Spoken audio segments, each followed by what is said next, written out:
is Kristi Noem just like calling in all these favors? What was the name of her dog? Cricket. You know, the best thing ever is that Cricket, from his grave that Kristi Noem sent him to, is burying Kristi Noem.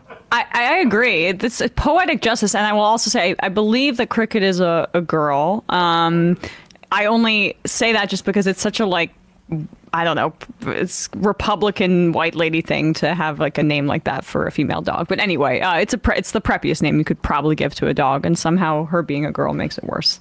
But anyway, keep going. Here's Kristi Noem trying once again to explain why she killed this dog and why people should appreciate the fact that she shot this dog. Now, the thing is, every time she goes on television, this dog turns in from an 18-month-old puppy into like the world's most vicious possibly imagined dog ever. The Liam Neeson from Taken. This is a dog where her 7-year-old said, "Where's Cricket?" Now, listen, I've raised 2 kids.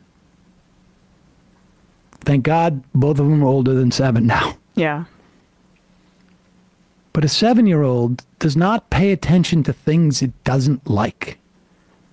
They're not terrified. The only reason why a 7-year-old would say, "Where's Cricket?" if the dog was a threat to the kids would be like, because they're out of fear. Not like, "Where's my doggy? Where's Cricket?" Oh, Cricket was shot. I didn't like him. Here she is.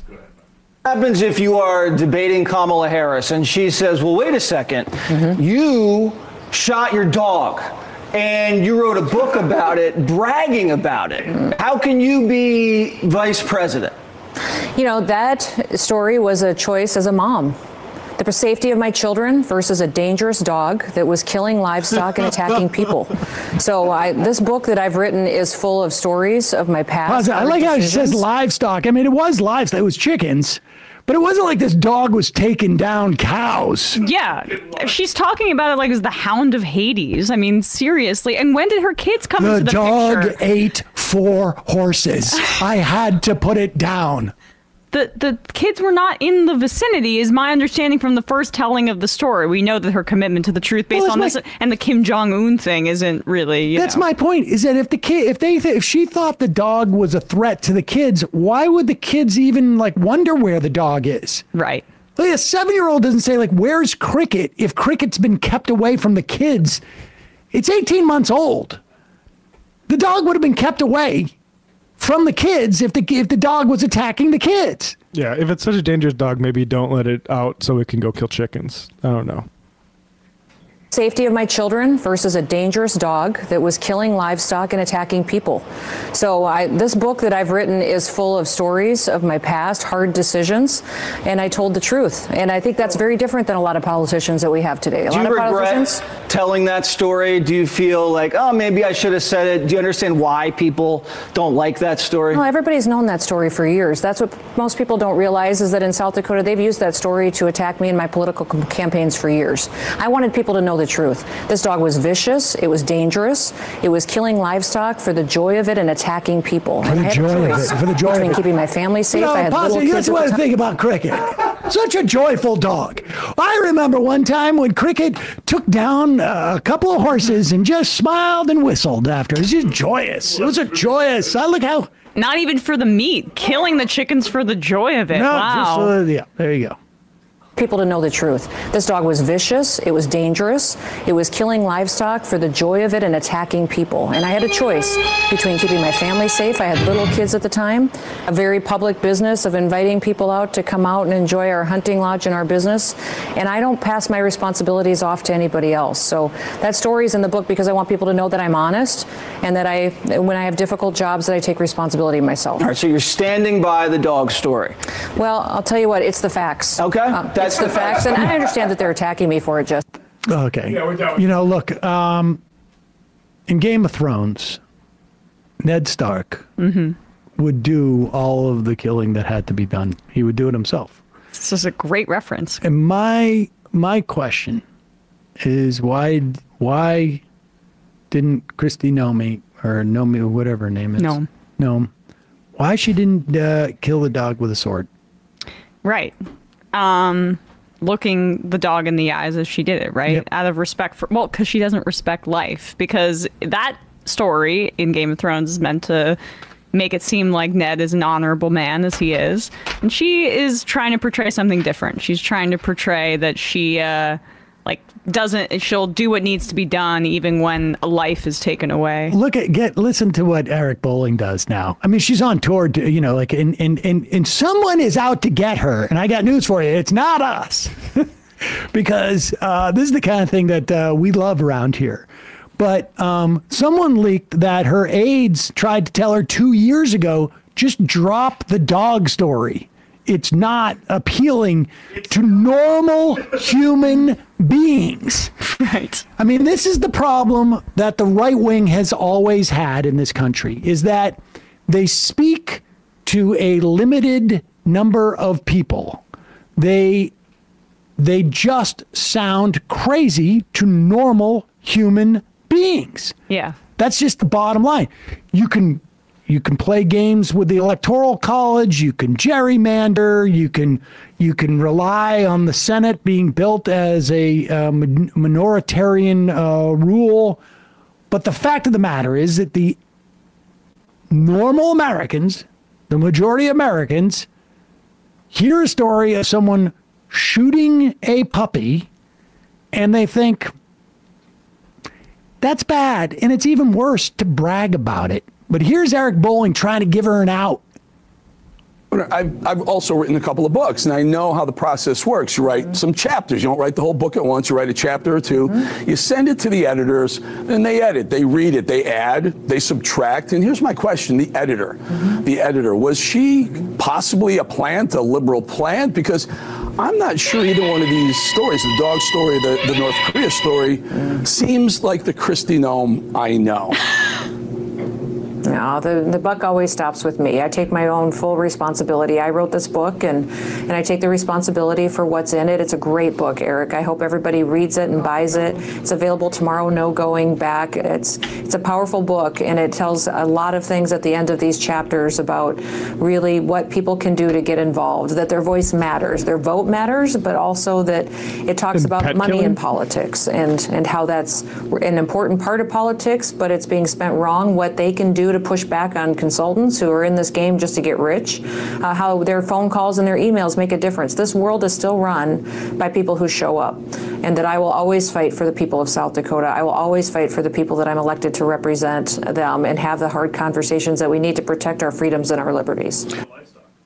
Wait, he didn't follow up on that? I think he wraps up the segment there. Right? Oh, I mean, do you think... I mean, I wonder what she's thinking when he says that. Like, well, God, I'm crazy, and he's even crazier than me.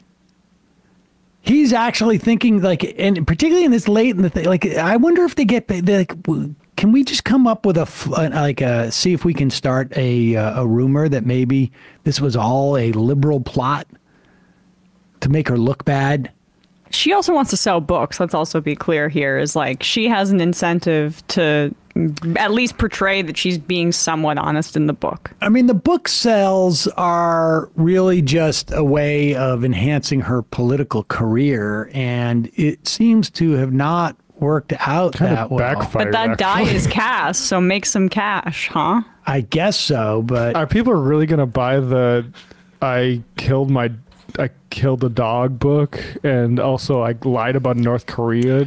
She went back on book. There's a lot of questions. What else is I in agree. the book? Yeah, right. It's embarrassing as a North Dakotan also that this Little House on the Prairie sort of bloodlust, like animal sacrifice narrative is how she thought she'd appeal to like the rest of the country. She went back on Newsmax this morning, and Rob Finnerty told her, I thought you were on number one on the short list for VP, and now I don't think you're on it at all. God, to her face? Wait, somebody really...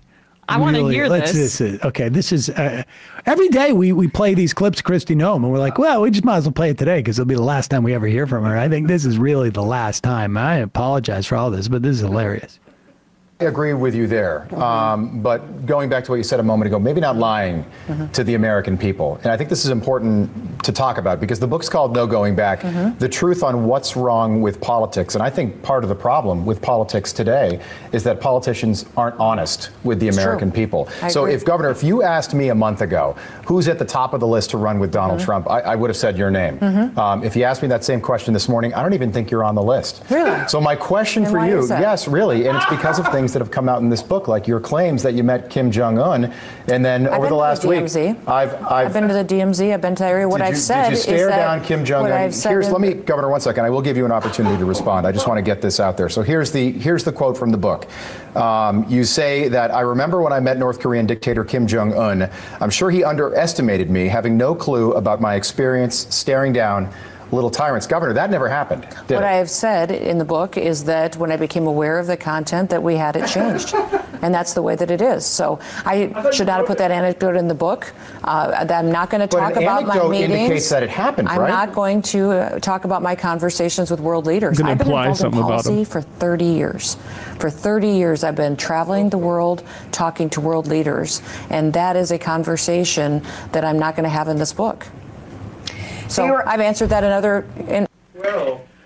interviews. You know what else is another question? What other little tyrants did you stare down? I know. And if you've been there for 30 years, like what's another story then? If that one doesn't check out. Well, the end of that quote is she says, I was a children's pastor after all, which is her saying, that's when I stared down little she's tyrants. making a joke about kids, but it's like her whole premise of being like the big antagonist and sticking up to puppies and sticking it to little kids.